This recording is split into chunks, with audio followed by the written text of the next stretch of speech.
Assalamualaikum warahmatullahi wabarakatuh. Selamat pagi anak-anakku. Bagaimana kabarnya hari ini? Semoga selalu dilimpahi oleh Allah kesehatan dan umur yang panjang dan barokah. Oke, pada pagi hari ini bertemu lagi dengan Ustazah yang akan mengajar IPS kelas 7. Dengan saya Ustazah Ulfa Aulia Febriana.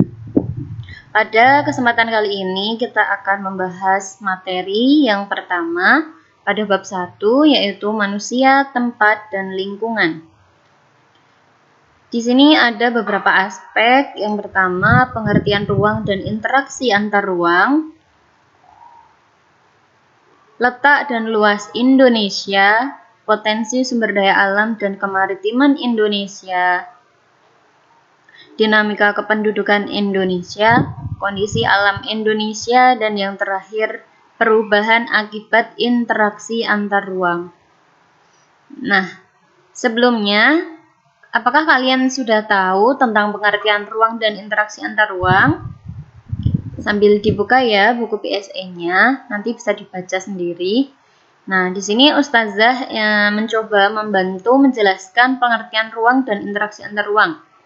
Di sini ada sebuah gambar yang mana ada tokoh kartun yang tentunya kalian sudah familiar dengan tokoh kartun ini ya.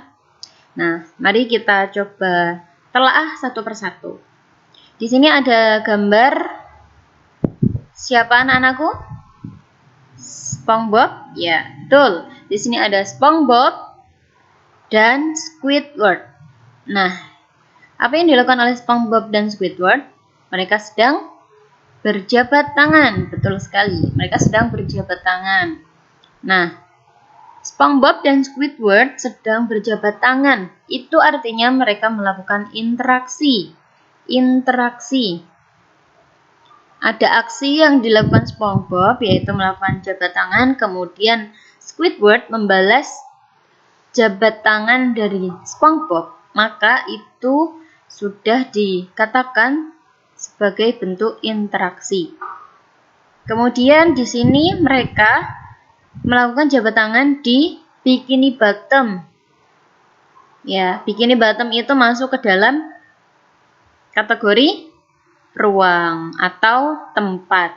Jadi, ruang pengertiannya adalah tempat di permukaan bumi, baik secara keseluruhan maupun hanya sebagian yang digunakan oleh makhluk hidup untuk tinggal.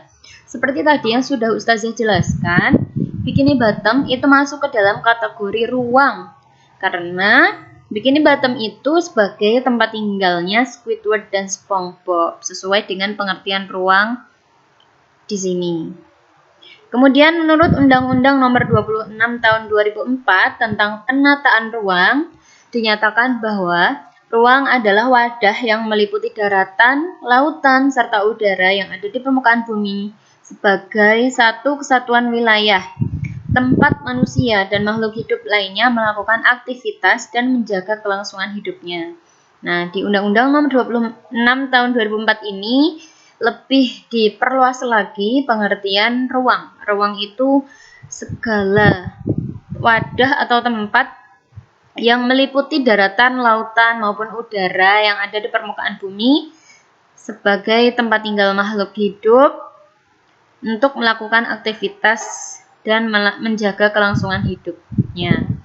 Jadi, secara mudah dipahaminya, ruang itu tempat di mana kita tinggal, tempat di mana manusia berada.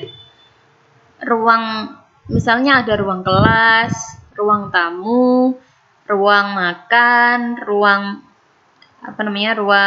keluarga. Nah, itu dikatakan ruang. Kemudian pengertian interaksi antar ruang. Interaksi antar ruang adalah pergerakan orang, barang, dan informasi dari daerah asal menuju daerah tujuan.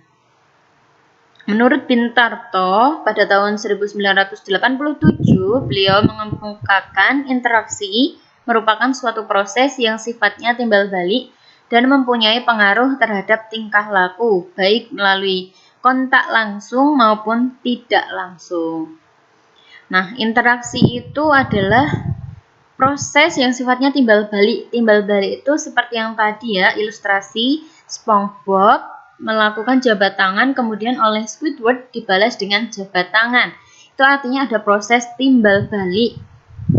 Nah, pertanyaannya, bagaimana kalau Squidward tidak membalas jabat tangan dari SpongeBob?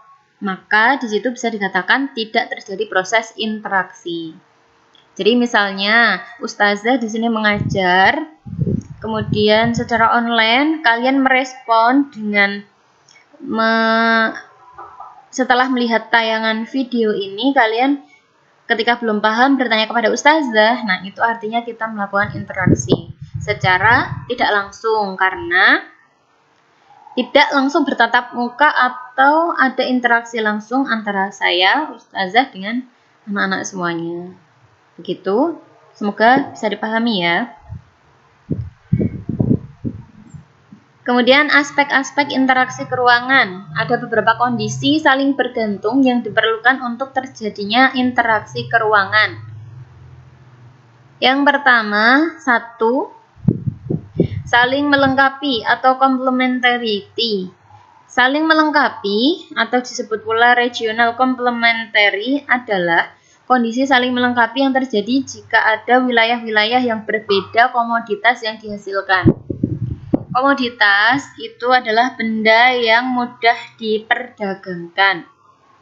Jadi setiap wilayah itu kan memiliki kemampuan atau keunggulan dalam bidang tertentu. Misalnya Solo di sini banyak tempat-tempat penghasil produksi tekstil. Kemudian di Sukoharjo itu banyak yang menghasilkan misalnya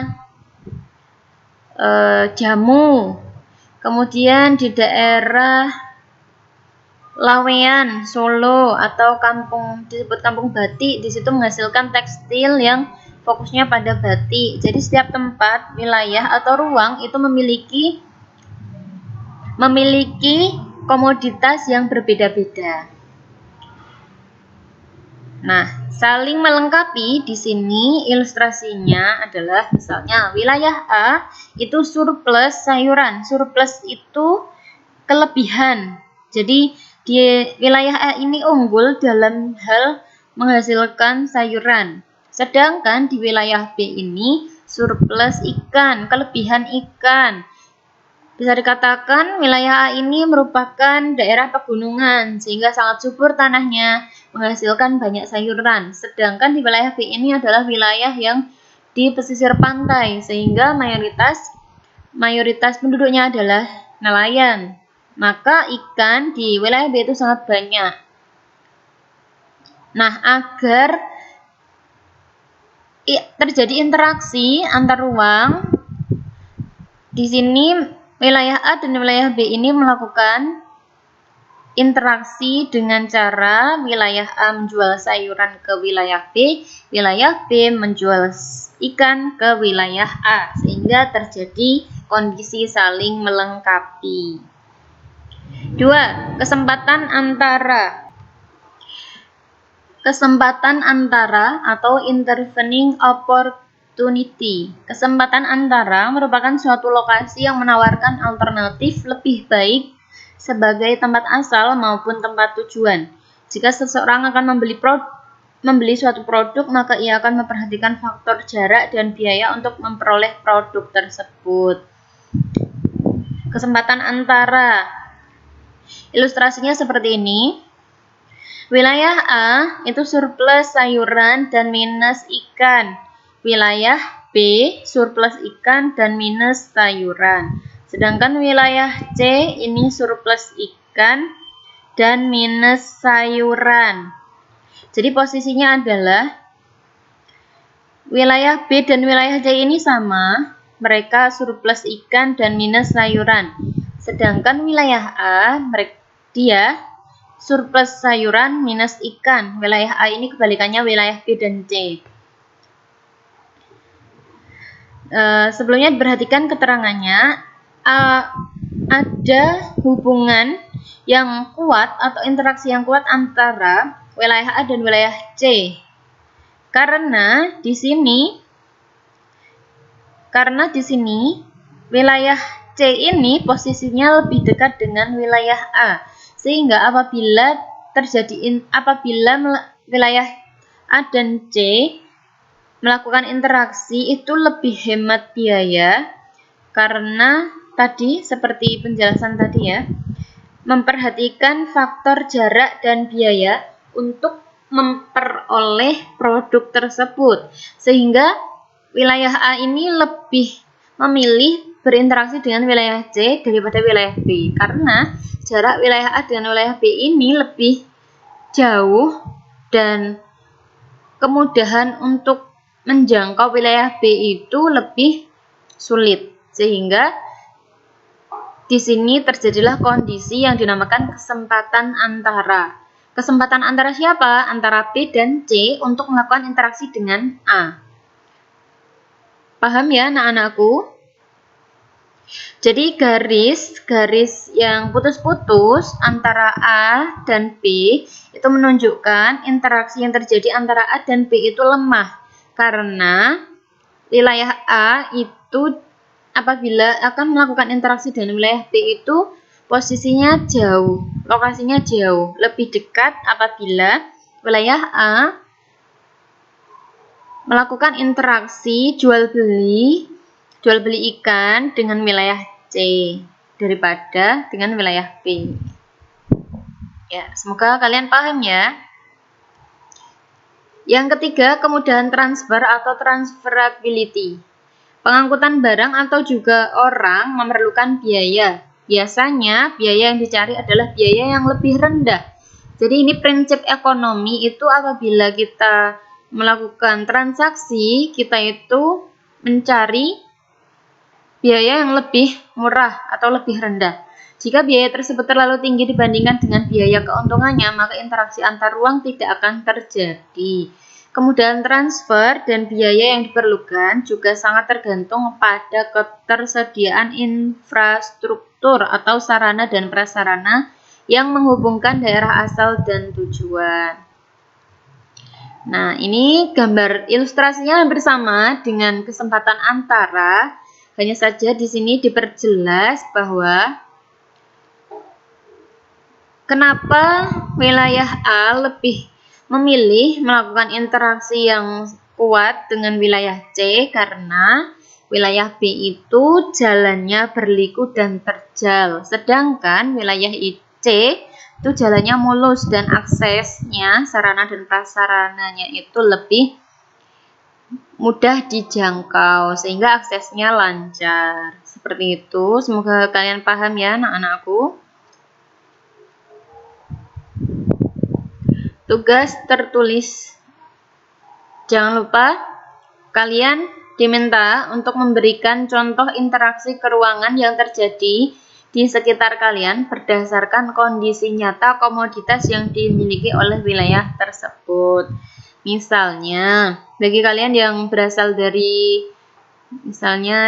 daerah Ponorogo, kalian harus menyebutkan komoditas yang dimiliki daerah Ponorogo itu apa. Kemudian diilustrasikan memiliki interaksi dengan wilayah yang lainnya, misalnya dengan Wonogiri atau daerah sekitarnya. Dan komoditas apa yang diperjualbelikan. Dan disebutkan itu masuk ke dalam kategori interaksi keruangan yang aspek yang mana? Aspek nomor 1, 2, atau 3. Tugas dikerjakan di buku tulis ya, di buku tugas mata pelajaran IPS, kemudian difoto dan diupload di link yang ada di deskripsi YouTube channel SMP Budutska. Pengumpulan tugas maksimal hari Kamis pukul 23.00 waktu Indonesia Barat. Amal solih, anak-anak semuanya mengerjakan. Jangan sampai ditunda-tunda karena kalian setiap harinya itu memiliki tugas. Jadi jangan sampai menumpuk-numpuk karena itu nanti akan memberatkan kalian. Sekian dari Ustazah. Apabila banyak salahnya atau ada yang perlu kalian tanyakan, boleh japri Ustazah, atau nanti kalian bisa mencari referensi lain di internet. Selamat mengerjakan tugas. Jangan malas-malasan, tetap semangat. Kita semuanya belajar. Semoga corona segera hilang dari muka bumi ini dan kita bisa bertatap muka langsung di sekolah tercinta. Sekian, terima kasih atas perhatian kalian semuanya. Alhamdulillahi jazakumullahu khairan. Assalamualaikum warahmatullahi wabarakatuh.